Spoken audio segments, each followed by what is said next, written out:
every single, Instagram comment and whenever, Bud PR we put some of our content out there, it's this scapegoat of corruption. And let me say first, like, it is true, like the governments in Puerto Rico, including this current one, have been corrupt.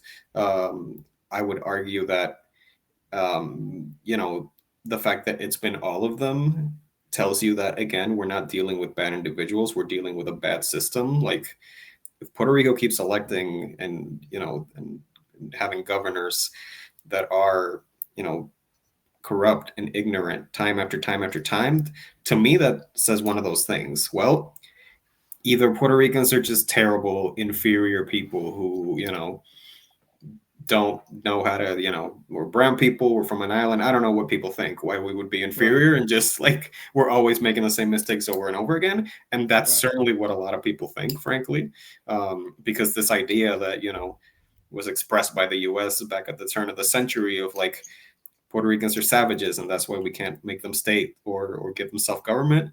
That idea is alive and well. It's just sort of said with prettier words now.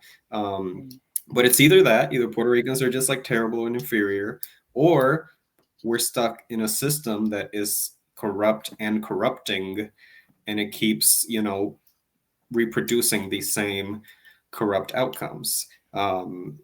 So sometimes I use this analogy, like if you're trying to build a house and every engineer or architect that you hire comes in and builds the house and the house immediately falls down, and the next one comes and he builds the house again a slightly different way, it immediately falls down, and you do this 27 times and the house always falls down, what's more likely, that you've hired 27 bad engineers in a row, or that you're working with bad materials, that your wood is rotten, that your cement, was poorly put together? And so that's what I think Puerto Rico's working with. We're working with bad materials. We're working with, in the context of a system, a colonial system that breeds corruption, that also just breeds bad outcomes that then, cause public officials to make bad moves and bad decisions. That's not an excuse, right? They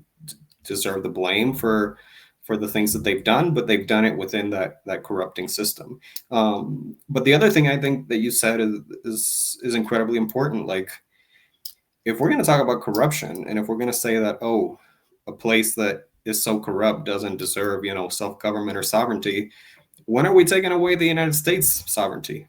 Right. When are we giving the US back to England? Because there's a lot of corruption in the US right now. And always has been, right? And like you said, in every city, in every state, and certainly right now in the federal government.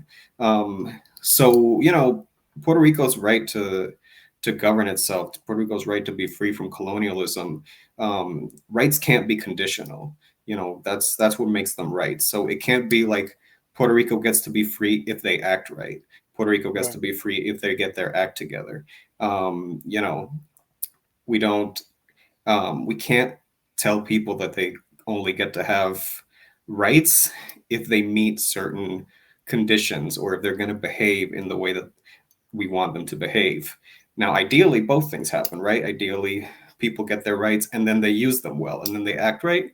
But we cannot sit here and say, oh, until Puerto Rico does X, Y, and Z, it really can't be or doesn't deserve to be independent, because that's a slippery slope to what has happened actually, which is 127 years under a corrupt and corrupting colonial system. Yeah, for sure.